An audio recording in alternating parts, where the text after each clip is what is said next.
Hi everyone, it's Don, and I hope everyone's having a great week and looking forward to a great Easter weekend this weekend.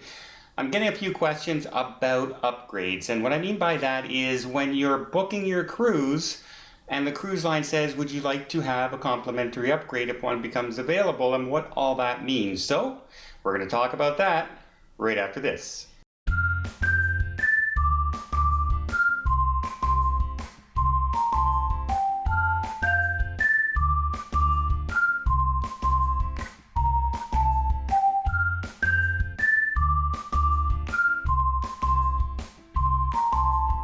So the first thing is there's two types of upgrades, well, kind of three different types of upgrades that you can get.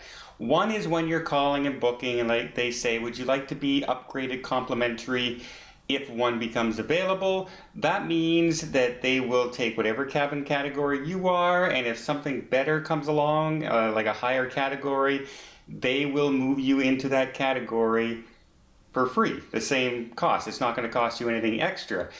The only real caveat to that is they're choosing the cabin from that point. So if you booked your cabin to make sure you're not below the pool area and you're not above the theater or you're not near the elevators, well, keep that in mind that if you take that complimentary upgrade, you don't get to choose where you are. So you could be directly over the theater or you could be in a really good spot. So you're taking the risk that you're going to be in a noisier location or a location you don't want. Now, if that's not that big a deal to you, you say, I'm not in my cabin very often, I'd rather have the better cabin, then by all means, that's a good deal for you. But keep that in mind, you may not get to choose, exactly where you are on the ship, and you might not be happy with the location. Another type of upgrade is when they will say, we have this Habana suite available, and put in a bid for it. And what that means is that here's your price of your cabin, and you put in, I'm willing to pay $300 more to be upgraded from my cabin to the Havana suite. And they're not just giving it to you, they're giving it to like 40 people. And so whoever has the highest bid, they're going to get that cabin offer. So yeah, if you think you're going to get it for $40, going from an inside cabin to a Havana suite, you're sorely mistaken, because quite often I've seen people purposely book lower grade categories to get that category upgrade, because even if they pay $1,000 more, it's still cheaper than it would have been to book the Havana suite by itself. So they go from an inside cabin to a Havana suite, and they only pay $1,000 more instead of booking it would have been $4,000 more.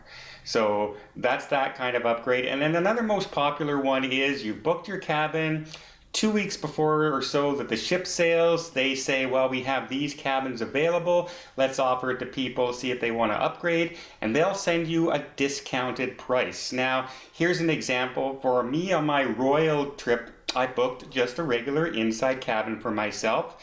It's costing around $1,500 for myself. That would be the same as a couple. And if I would have booked a deluxe balcony, that was $2,300, so $800 more for the cabin. So I said, no, I'm just going to save some money and I'm going to book the inside cabin. Well, they just sent me an offer asking if I'd like to upgrade to the deluxe balcony category, and it's only $187 more. So I saved $413 by them offering me the upgrade than me paying it in advance. And I was quite willing to stay in my inside cabin. So I've called them and I've left my message saying I'm willing to upgrade. So if they call me back, I will book the upgraded balcony for $187, keeping in mind that I now don't get to choose my cabin category location. But that's okay, because I didn't really have that great of a cabin location anyway. It wasn't my preferred. There was only so many insides that I was able to book because I booked so late. So those are the three types of category upgrades that you're going to get. And keep in mind that you're not choosing any of those cabins. They're choosing it. So if it's really important, and I say this with anyone who has an accessible cabin, never ever say that you're willing to upgrade, because you will go from an accessible cabin to a non-accessible cabin. So saying that you're on an inside accessible cabin and they offer you a balcony, they're not offering you an accessible balcony. Chances are the accessible balconies are already gone. So that's very important. Keep that in mind. If you're in an accessible cabin, never ever say you want the upgrades, because you're going to lose that accessible cabin. So I hope you liked this video. If you did, please give it a thumbs up. And if you want to see more videos, and don't forget, I have a lot of upcoming videos on the Royal Princess coming up in 2 weeks. And if you want to see those videos, don't forget to hit that subscribe button. And until next time, have yourself a safe and a great vacation.